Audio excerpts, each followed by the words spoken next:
stars from the southern hemisphere because we're looking right into the center of the galaxy. Mm-hmm. Whereas in the northern hemisphere? We were looking basically to the wrong side. You should imagine the galaxy is a huge disk, and we are kind of we're not in the middle, not at all. We somehow on the outskirts. Our sun is like a small provincial city, and actually we were looking to the wrong side. And now here on the southern hemisphere, we're looking right in the center of the galaxy. Mm-hmm. And you can see actually, it's right here, but you see all these big black clouds. They are actually pieces of dust, and which makes it difficult to look right into the center of the galaxy. Now, it is actually, of course, only relatively recently that we know that the galaxy consists of all kinds of stars, because before Galileo, who 400 years ago, exactly 400 years ago, was the first one to aim a telescope. He was the first one that actually saw that the Milky Way itself consists of stars. Ah. So the old Greek just thought it was like some kind of, something else.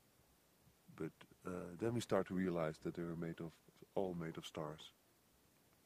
So the galaxy itself is roughly 100 billion, so it's 100,000 million stars. And the stars that we actually see, picked with the naked eye, they're just the stars in our neighborhood of the galaxy.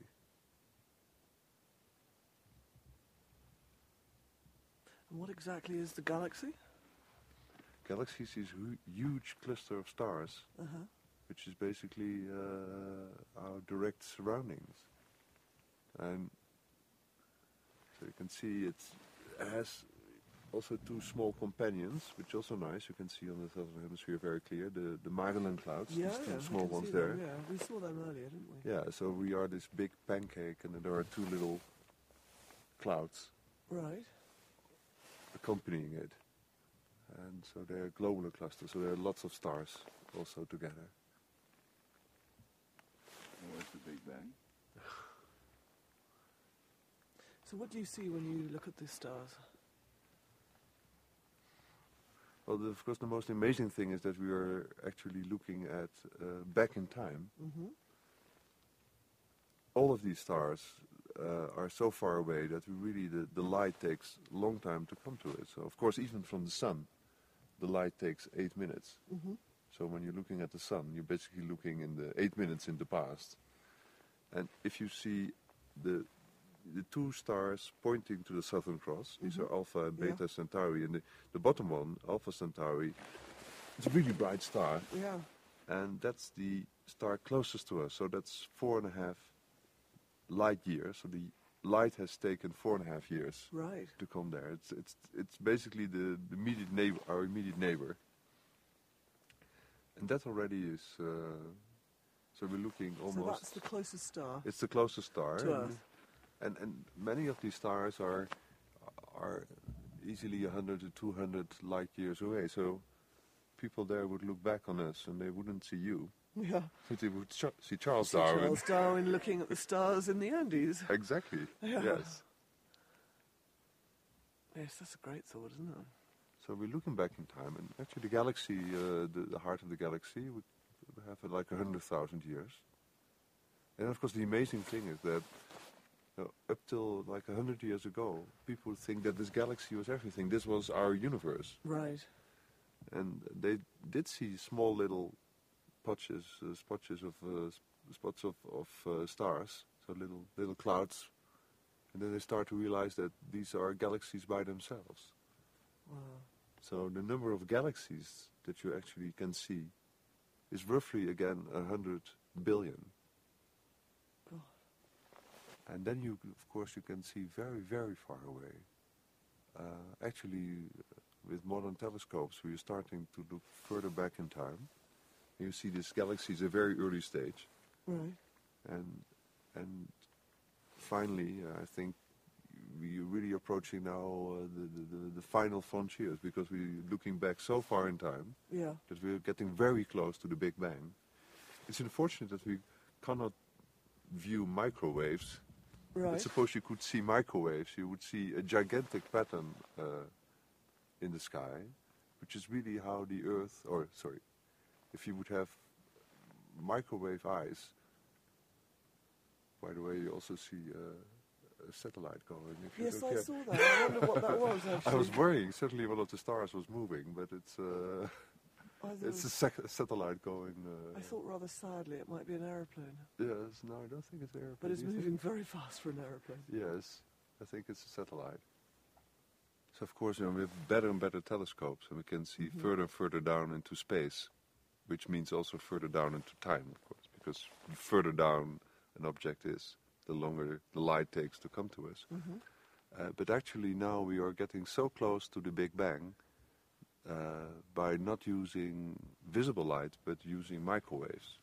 So there is light that basically appeared very recently after the Big Bang, being 300 to 400,000 years after the Big Bang. And that light is still visible, but you have to use a microwave telescope. And if you do that, you see this gigantic pattern on the sky. Yeah. Everywhere. It's basically dots. And it's this huge fossil. Wow. Showing little differences. So it's like spots on the sky. I saw a big shooting star. Oh, very good. Hope you made a wish. Yeah. So it's amazing because you see these spots, and you know that these spots have grown over the course of 13.7 billion years into stars, into planets, into us. So we can basically reconstruct the history of the universe all the way from that pattern. So we are sitting here right now. But you say we're getting closer to the Big Bang. Will we ever actually be able to see it? Well, the problem is that not with light, because this moment I just told you about this moment 300,000 years after Big Bang, we call it first light. Right. Because before that, matter and light were so close together that the light basically could not escape. So it was dark. Right. And the only way in which we can go further is by basically do our computations and see, what our models are saying that would have happened. In a theoretical sense. It's in the theoretical sense, but I must say in the theoretical sense we are really a fraction of a second to the Big Bang. Wow. In terms of our knowledge. And then we can start to compute our model, and actually it fits very accurately what we see right now in the sky.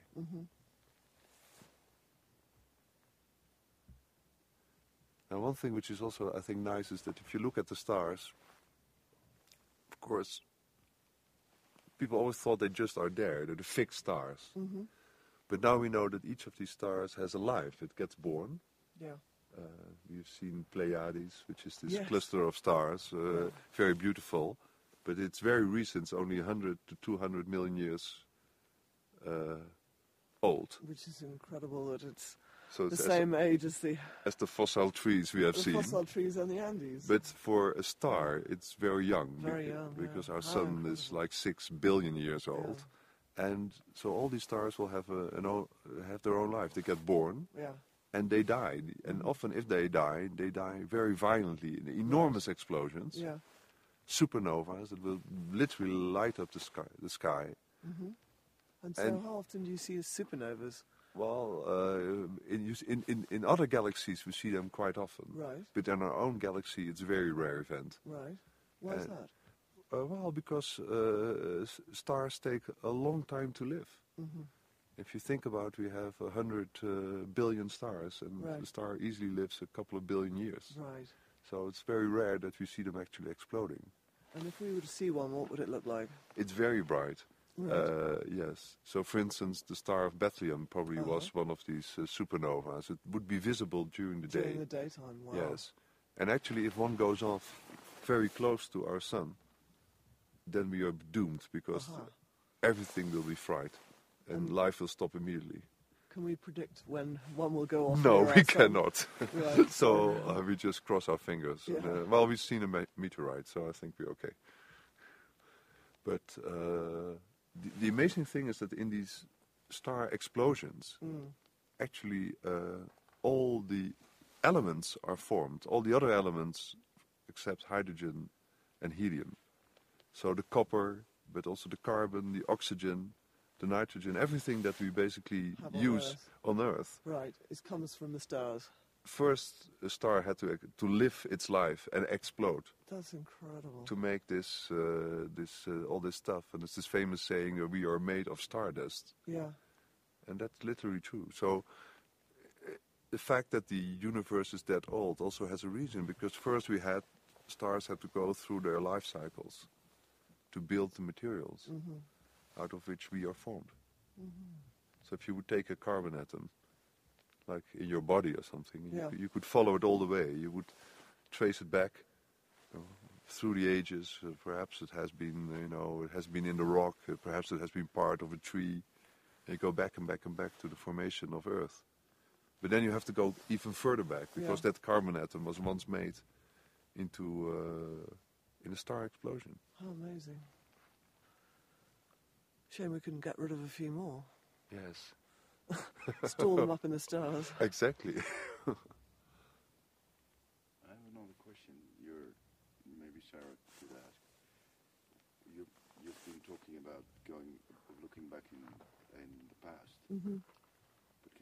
What can you say about the future? Oh yeah.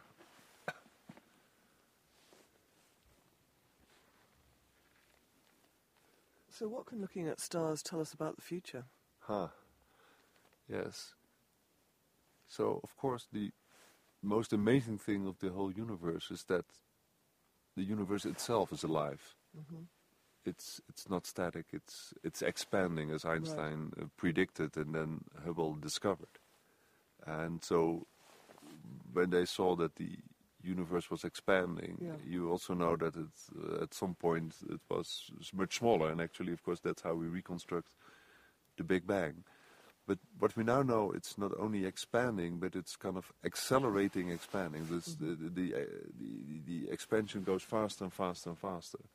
And that's because we've discovered that empty space, so the space in between the stars, it carries energy. We call it dark energy. It's a very strange form of energy, but it has the effect that it drives out the space even further. Right. And that, you can understand, that makes more empty space that then again wants to expand even further. And so we are now kind of in an explosive phase of the universe, in which not all the other galaxies will go further and further away from us. And this tells us something about the future, because it means that, at some point the other galaxies will be so far away we can't see them anymore. And our galaxy will all by itself, and then slowly all the matter in the stars will be burned. Right. They will become black holes, and the universe starts expanding and expanding. So at some point it's like you have a videotape which is infinitely long. Yeah. And in the first few 100 billion years there's some interesting stuff upon it. And then it turns dark, and it keeps on running. Right. So this is a very gloomy vision of the future. Yeah, but we're talking about a few million years in the future, aren't we? We won't witness it. No. But I find it actually very strange that in some sense the whole purpose of the universe is to end in this dark nothingness. But you say purpose? What do you mean by that? Well, okay, you're not really talking about the purpose, but if you look at the life cycle, the life of the universe, it has a very interesting beginning, and we are part of it. So, but then it somehow ends in total nothingness, and it keeps on going and going and going. But if it's nothing, then how does it keep going? Well, it will just be empty space that keeps on expanding and expanding, and it will be filled with this. Expanding and expanding. It's still got the same amount of energy in it, or is there more energy per area?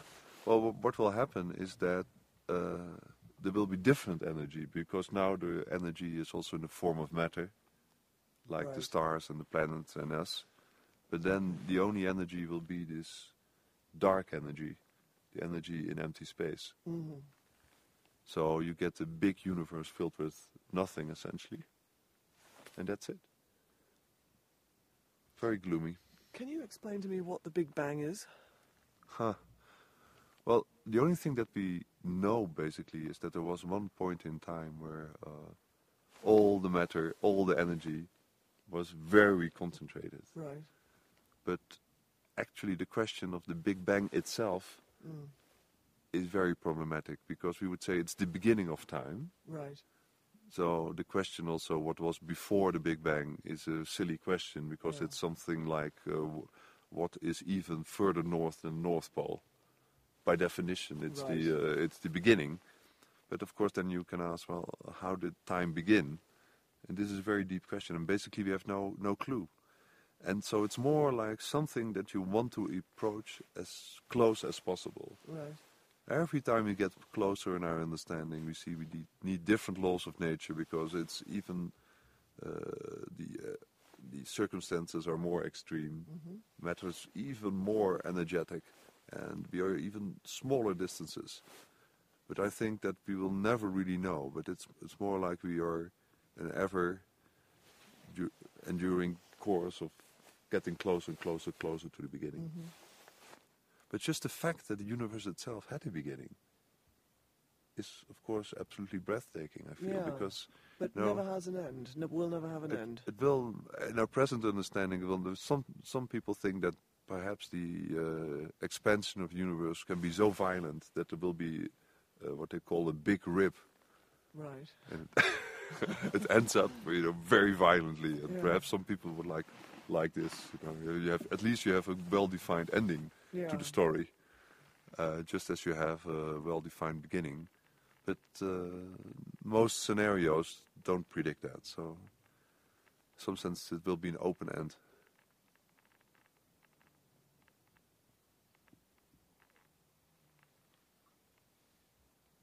How do you think ancient civilizations related to the stars? How does it compare to what we know now? Well, of course, there was extremely significance in everything here. And one thing I find quite lovely is that each civilization has its own way to kind of give meaning to the stars in terms of constellations. Yeah. And so we are here in South America. So here we had the Inca culture. Mm-hmm. And what I find fascinating is that their constellations were not so much the ones that we use, which is connecting stars to form shapes. Right. But, of course, here the Milky Way is so much more visible. Yeah. And you see all these dark spots in the Milky Way, which are clouds of dust that basically are in between the stars. Yeah. So they prevent us from really looking into the heart of the galaxy. And they have all kind of shapes. And the Incas, they use these dark clouds, essentially, as the constellations. They looked at the negatives, as it were. They looked were. at the negatives, exactly. Yeah. So they had the llama and the big llama and the puma. And now people try to identify which spot is which animal. They can't identify now? It's very difficult because they didn't have written records, of course, the Incas. They didn't use that. And so we have some sources going back to the Spanish who came here. And in the 17th century recorded some of it. But it's very, very sketchy. And so I think now astronomers are trying to figure out which constellation is where. Are you rolling? We're rolling. Oh, okay. So Darwin, in a sense, put humans firmly in the middle of mammals and stopped us being able to think that in some way we were sort of, I don't know, superior beings. How does this relate to astronomy? Well, it relates very well, because I think astronomy, we have seen the same effect. Of course, in the old times, the Earth was the center of everything. Mm-hmm. And then around the time of Galileo, Copernicus, Galileo, we started to realize that the sun is the center, at least, of the solar system. And then we discovered that the galaxy consists of 100 billion suns, and our sun is not a big sun. It's not a big star. It's just really average, and it's on an average place. And then we found out that our galaxy is only one of 100 billion galaxies in our part of the universe. And our galaxy is not a special galaxy. It's not very big. It's not in an interesting place, because we see there are there's a local center of our part of the universe where many galaxies are packed together. Very bright ones, very big ones. But we are not there. We are on the outskirts. So you have this continuous series of degradations. So we're really average in all aspects. But is there life on any other planet? Yeah, so this somehow puts it in a different perspective. Because if you start to wonder what is necessary for life on the planet, you see that in some sense the Earth is very lucky. It's all just right. We are not far away of the sun, not too close. It's not too cold. It's not too warm. And it remains fairly constant, I guess. It's very constant because we have a nice big moon that keeps it kind of in place. There is a big planet, Jupiter, that keeps out most of the asteroids. And so then we start to realize, wait a moment, this Earth is a very special place. And of course it's just a big open question whether there is life anywhere else. So what do you think? I think that perhaps in the galaxy there might be, say, 10 or 100 planets where there's something like life. But that's only yeah. But that, of course, the question is it as far developed as it is on Earth? And or then is it more developed? Or more developed. And then suddenly you start to realize that in this huge universe, our little planet is very special. Yeah. So in some sense we are the center of the universe, or at least one of the centers of the universe, because what's special on Earth is there are people actually watching at the stars. Yeah. So we don't know, but we could be the only viewers of this cosmic show. Yes. Wow. We have front seats. So other life could just be sort of a bacteria type. I think yes. Thing, do you think, if there were? Well, of course, if you look, if somebody far away would have been following life on Earth, then there would of course be billions of years of just bacteria. Yeah. And very simple organisms. It's only recently, in some sense, that there's some interesting forms of life on Earth. So one of my favorite physicists, he always draws a big U of the universe. And on one leg of the universe is a little eye. And he feels we are the eye that are watching the universe. So from that perspective, I think we are not that provincial.